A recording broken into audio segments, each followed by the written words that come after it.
Today we're with Caitlin Doughty, author of the New York Times bestseller Smoke Gets in Your Eyes.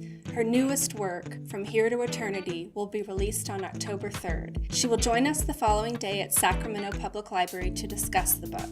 Caitlin is a mortician, activist, and funeral industry rabble-rouser. Thank you for being with us today. Tell us about From Here to Eternity. From Here to Eternity, well, my first book was about the American funeral industry and the American funeral industry experience, what goes on behind the scenes. And for the second book, I wanted to go around the world and see what other people do in their death cultures.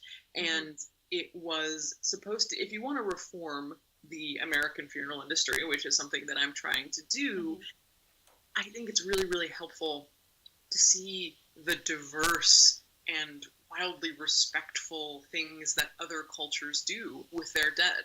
Because when you see that, you realize that the way that we do things in America doesn't have to be the way that we do it. And if we want to introduce new ritual, we want to introduce new customs, we want to introduce new ways of burying or cremating the dead, that's entirely open to us and that's entirely possible. And we can look to other cultures for inspiration in that way. So yeah, that's what the book is about, death around the world, and also some places in America that are just very different than death as we know it. What inspires you to continue this work? The first couple of years that I did the work, it was, a bit of a vacuum chamber. It was a bit of me trying to, get people in and do it. But yeah, since then, it's been not a day goes by that I don't get really positive feedback about what I'm working on and the work that's happening. So it makes it really easy to continue doing it. And it's not just, but at the same time, when you're a woman online who's an advocate, you get the bad and the good. So you kind of have to filter out the really positive and the really negative and just focus on the core group in the middle that's really benefiting. We have a few questions from one of your deathlings, Dee Dee Drake, who will be at the event on October 4th. Cool. Hi, Dee Dee. Shout out. Would you classify the relatively recent pop culture obsession with the undead, zombies, The Walking Dead, vampires, Twilight as more a death positive or negative?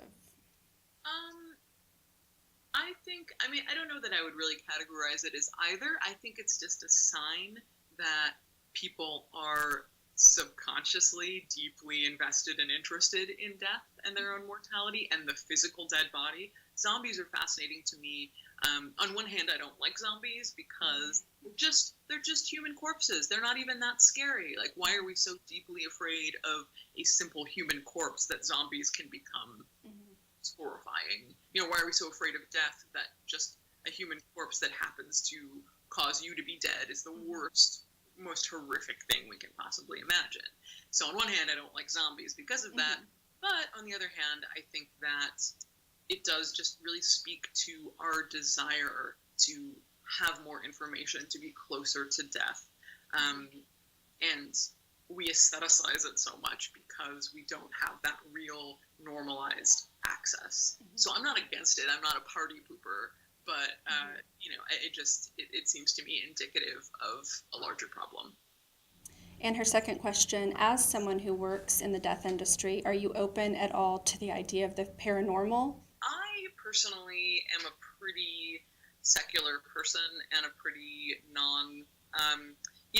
but I will say that it's possible that I am just not attuned, that like a ghost passes, or a paranormal thing passes by me and is like, oh, not her. She's not gonna get it. She's not the medium. She's not the one. So go on by. But there's actually, I will recommend a really fantastic book from a friend of mine named Colin Dickey called Ghostland, all one word, Ghostland. And it's a fascinating book about how American ghosts develop and how it really comes from our shared cultural guilt that these ghosts, the idea of the Native American burial ground, and the idea of the slave graveyard, and these things that rise up out of our guilt and fear, or why we have so many ghosts in like mental institutions, because of our guilt about leaving them there in the Victorian era and not giving them what they need. And so I think that's a really fascinating way to look at it. And yeah, recommend it. But yeah, me personally, I don't have any cool ghost stories at the funeral home, alas. So one last question, and this is one we'll be asking of all of our authors. What will your famous last words be? Well, it's cool that you're asking a death question to all your authors. I approve of that. I think that because I am a death acceptance advocate, and I will probably continue for the remainder of my life being that, I think it would be cool if my last words were something like, just indicating that it worked. Like, like, I'm so, like, this is so chill, like, not a problem at all. Ease on out, or something, that isn't like rage against the dying of the light, but is more, indicates that I'm totally chill with it. Mm-hmm. Ready. I don't know exactly what those are. There, I'll work on it. At peace, yeah. Yeah. Just my hands just go like, ugh. Peace, my friends. I'm out. Well, thank you so much for joining us, and we're so excited about your visit to Sacramento. We're bringing death to Sacramento on October 4th, so we're very excited, and we look forward to seeing you. Sure. See you there.